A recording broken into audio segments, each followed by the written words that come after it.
My name is Larry Engler, and I run a company called Poko Puppets, and I am a puppeteer.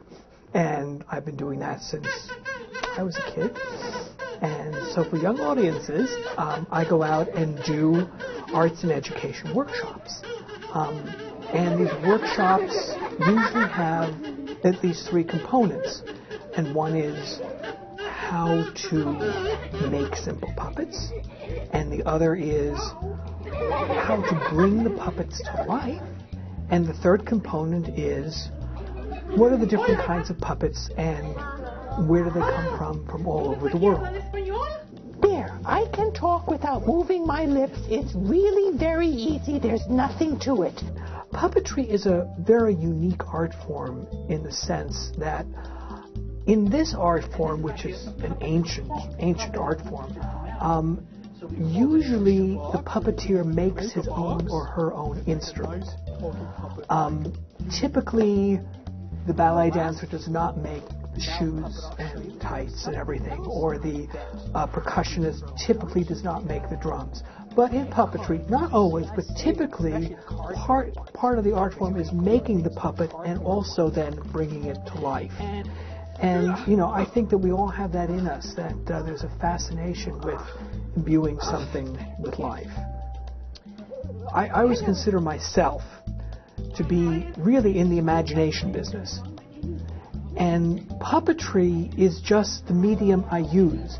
And it's a really good medium for that. In other words, I'm trying to draw something out of the kids to get them to use their imagination in all kinds of ways, in problem solving and through design and, all something out of just watching a video game or a TV screen. And I think we're all trying to do that. And puppets is such a good medium because it encompasses so many things. So within a typical classroom, no matter what the nature of, the whole group is, you're going to have some kids that are just natural performers. You're going to have some kids that are very good with craft, some kids that are very good with technical things, or literature, or, writing. Puppetry is an art form that can combine and utilize all these different skills. I think it's just a win-win situation for the schools, the kids, and the artists to work with young audiences. Because what the school gets is you have this roster of just every imaginable art form, and it's like quality tested.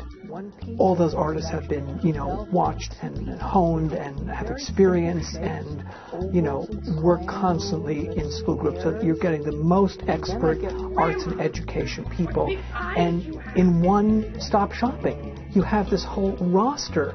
If you want dance, if you want puppets, if you want drama, if you want poetry, if you want basket weaving, whatever you want, there's probably somebody that can, achieve that.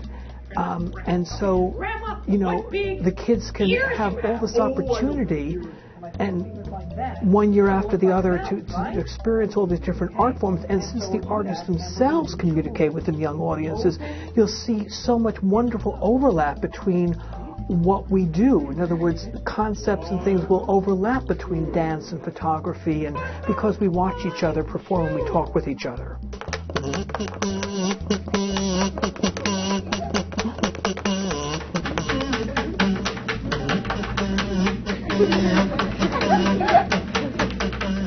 I mean, it's very rewarding because often I'll come into a school and do a number of sessions in a day. And so I'll see a group. And sometimes I'll do something in school, but sometimes I'll come back the next week and see a group of kids, a number of times over a residency. But what happens sometime, which really tells me that it's going over, is I've seen a group in the morning, and by the time I'm in my last group in the afternoon, suddenly I am brought to the other room to see something. And in that time, just that school day, those kids have utilized what I've taught them. They have actually made a simple puppet and do a simple puppet show for me. I mean, that's not even going home. They were so inspired. And, I mean, it's just wonderful. I mean, all the artists, we love to get these cards and letters and wonderful things. But to have it that immediate where within the same day they've been so jazzed and motivated that they go and make puppets and are already starting to create puppetry. That just makes my day.